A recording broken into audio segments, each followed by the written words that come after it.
மனமாறு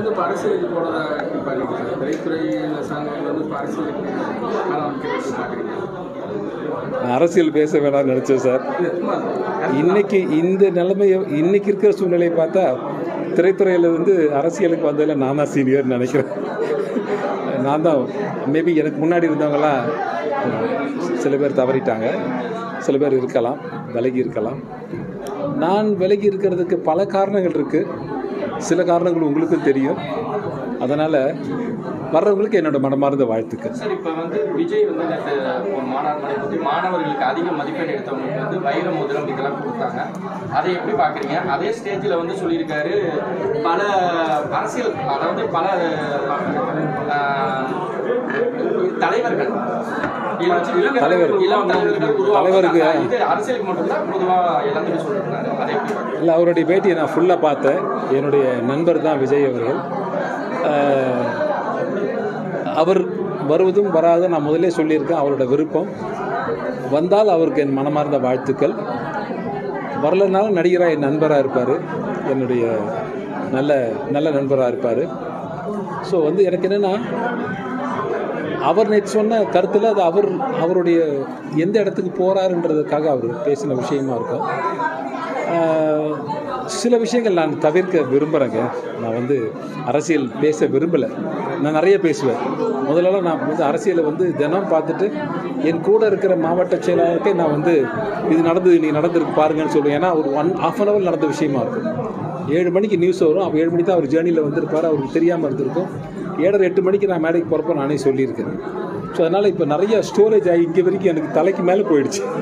எனக்கு நிறைய அரசியல் விஷயங்கள் இருக்கிறதால எதையுமே பேசாமல் மென்று மூழ்கிட்டு இருக்கேன். ஸோ நான் எது பேசினாலும் மற்றவங்களுக்கு சாதகமாகிடக்கூடாதுன்னு ஒரு எண்ணம் தான். இப்போ நான் ஒருவரை குறை சொல்லி பேச ஆரம்பித்தேன்னா அது மற்றவங்களுக்கு சாதகமாகிடும். மற்றவரை குறை சொல்லி பேச ஆரம்பித்தேன்னா இன்னொருத்தருக்கு சாதகமாகிடும். அதனால் மிக பொறுமையாக இருக்கிறேன். வேறு ஒன்று என்னங்க, மெல்ல மெல்ல என்னை ஏமாற்றி கூட்டு நிற்க வச்சுட்டீங்கன்னு நினைக்கிறீங்க. இல்லைங்க, வெற்றிடம் இல்லை. அது நடந்துட்டு தான் இருக்கும். வெற்றிடம்னு சொல்ல முடியாது. நான் இந்த பேட்டியின் மூலமாக ஒன்று கேட்குறேன். இப்போது மறைந்த கள்ளச்சாராய உயிரிழப்புகள் இருக்குல்ல, அது யாருக்குமே தெரியாதுன்னு நினைக்கிறீங்களா? நீங்கள் நினைக்கிறீங்களா? நீங்கள் யாருக்குமே தெரியாது. ஒரு 4 பேரை குற்றவாளி நிற்க வைக்கிறாங்க. அவங்க முகத்தெல்லாம் நீங்கள் பார்த்துருக்கீங்களா? அங்கே வேறு கட்சிக்காரர்கள் இல்லையா? இந்த கருணாபுரம்ன்ற ஊரில் வேறு கட்சிக்காரங்களே இல்லையா? அவங்களுக்கெல்லாம் எங்கே போச்சு? விற்கிறாங்கன்னு தெரியுது இல்லை? அப்போ நீங்கள் என்ன பண்ணீங்க? இதை நான் கேட்பேன்ல, பொதுமக்களாக கேட்குறாங்கல்ல. நீங்கள் முதன்மைனா உங்களுக்கு பங்கு போகும். இப்போ நீங்கள் ஒரு ஸ்தாபனத்தோடைய ஓனர்னால் உங்களுக்கு முதல் பங்கு, வேலைக்காரங்களுக்கு பங்கு, அவங்களுக்கு பங்கு. எல்லோரும் தானே உடன்பட்டுருக்கீங்க. யாருக்கு தெரியாதுன்னு சொல்கிறீங்க? யாரை ஏமாற்ற பார்க்குறீங்க நீங்கள்? யாருக்கு தெரியாதுன்னு கேட்குறேன். ஏதாவது ஒரு ஊருன்றது அங்கே எல்லா கட்சியார்ந்தவங்களும் இருப்பாங்கல்ல, நிர்வாகிகளும் இருப்பாங்கல்ல. 5 பேர் இருப்பாங்க, 10 பேர் இருப்பாங்கல்ல, ஒரு 2 பேராது இருப்பாங்கல்ல. அவங்க சொல்லியிருக்கணுமா இல்லையா? இது ஒருவரை குறை சொல்லி தப்பிக்கிற வியாபாரம் கிடையாது. ஸோ அதனால் நான் வெளிப்படையாக சொல்கிறேன். நிறையா இருக்குது. நான் பேசிடுவேன். வேணாம்.